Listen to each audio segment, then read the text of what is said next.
రీసెంట్గా మీరు పైల్స్కి కానీ ఫిస్టులాకి కానీ ఫిషర్స్కి కానీ ఆపరేషన్ చేయించుకున్నారా? ఆపరేషన్ అయ్యాక ఏం తినచ్చు, ఏం తినకూడదు, ఏం చేయాలి, త్వరగా మానాలంటే ఎలా, ఇలాంటి డౌట్స్తో ఉన్నారా? Hi, this is doctor Vishwanath, advance laparoscopic and bariatric surgeon from Vibho hospitals Vijayawada.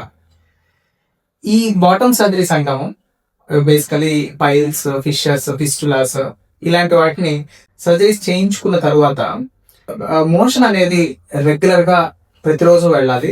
Constipation అనేది అస్సలు ఉండకూడదు. సో మోషన్ ఫ్రీగా రెగ్యులర్గా వెళ్ళాలంటే ఫైబర్ డైట్ చాలా ఎక్కువగా తీసుకోవాలి.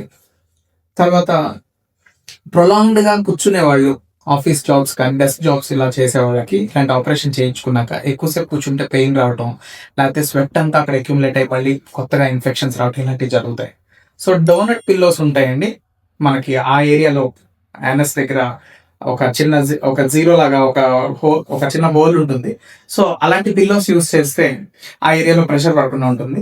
అండ్ లాంగ్ డ్రైవ్స్, 2 వీలర్స్ ఎక్కువసేపు డ్రైవింగ్ చేయడం ఇలాంటివి అవాయిడ్ చేయాలి. ఫుడ్ విషయానికి వస్తే చాలా మంది అంటారు నాన్ వెజ్ తినచ్చా, ఓన్లీ వెజిటేరియన్ ఫుడ్ తినాలని. ఏ ఫుడ్ అయినా తినచ్చు, మోషన్ కాన్స్టిపేషన్ లేకుండా ఎవ్రీడే పాస్ చేస్తే. సో మీరు నాన్ వెజ్ తిన్నా ఫైబర్ డైట్ ఎక్కువ తీసుకుంటే మోషన్ ఎవ్రీడే పాస్ చేస్తే తినచ్చు. అండ్ వేడిలలో యూజువల్గా కొంచెం యాంటీసెప్టిక్ లిక్విడ్స్ వేసుకొని కూర్చోమంటారు రోజు ఒక 2 times అలా. దాన్ని సిడ్స్ బాత్ అంటారు. ఈ సిడ్స్ బాత్ కూడా డైలీ రెగ్యులర్గా చేయాలి, ట్వైస్ అట్లీస్ట్. సో ఇలాంటివన్నీ మనం కేర్ తీసుకుంటే త్వరగా పుళ్ళు మాంతాయి, మళ్ళీ మనకి ఇలాంటివి రాకుండా ఉంటాయి. Thank you for watching the video.